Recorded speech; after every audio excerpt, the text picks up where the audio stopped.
നീന്തൽ അറിയാവുന്ന ഒരാൾ കുളത്തിൽ കാൽ വഴുതി വീണ് മരിക്കുമോ? ഈ ഒരു സംശയമാണ് കണ്ണൂർ നടുവിൽ സ്വദേശി പ്രജുൽ എന്ന യുവാവിനെ കൊലപ്പെടുത്തിയ കേസിന്റെ ചുരുളഴിച്ചത്.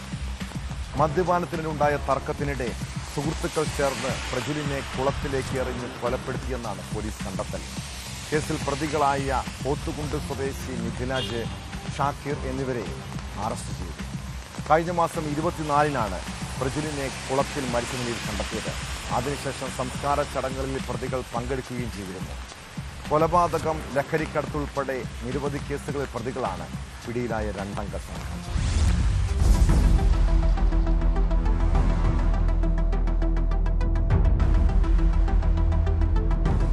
നടുവിൽ എരോഡിയിലെ കുളത്തിൽ പ്രജുലിന്റെ മൃതദേഹം കണ്ടെത്തിയതിന് പിന്നാലെ പോലീസ് നടത്തിയ അന്വേഷണത്തിലാണ് മരണം കൊലപാതകമാണെന്ന് സ്ഥിരീകരിച്ചത്. കുളക്കരയിൽ കണ്ടെത്തിയ ഭക്ഷണാവശിഷ്ടങ്ങളാണ് വഴിത്തിരിവായത്. നീന്തൽ അറിയാവുന്ന പ്രജുൽ കുളത്തിൽ വീണ് മരിക്കില്ലെന്ന് മൊഴികളും നിർണായകമായി.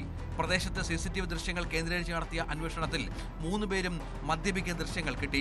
ഇതിനോടൊപ്പം മൃതദേഹം കണ്ടെത്തിയ കുളത്തിന്റെ മേഖലയിൽ പ്രതികളുടെ മൊബൈൽ സാന്നിധ്യവും സ്ഥിരീകരിക്കപ്പെട്ടതോടെയാണ് അറസ്റ്റിന് വഴിയൊരുങ്ങിയത്. കുളക്കരയിലെ മദ്യപാനത്തിനൊടുവിൽ മൂവരും തമ്മിൽ തർക്കമുണ്ടായി. ഇതിനൊടുവിൽ മിഥിൽ രാജും ഷാക്കിറും ചേർന്ന് പ്രജുലിനെ എടുത്ത് കുളത്തിലെറിയുകയായിരുന്നുവെന്ന് പോലീസ് പറഞ്ഞു. പ്രജുലിന്റെ സംസ്കാര ചടങ്ങിൽ പ്രതികൾ സജീവമായി പങ്കെടുത്തിരുന്നു.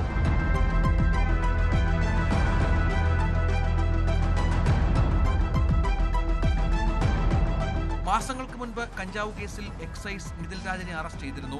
കൊലപാതക ശ്രമം, പോലീസിനെ ആക്രമിക്കൽ അടക്കമുള്ള 10ഓളം കേസുകളിൽ പ്രതിയാണ് ഒളിവിൽ കഴിയുന്നതിനിടെ പിടിയിലായ ഷാക്കിർ എന്ന് പോലീസ് പറഞ്ഞു.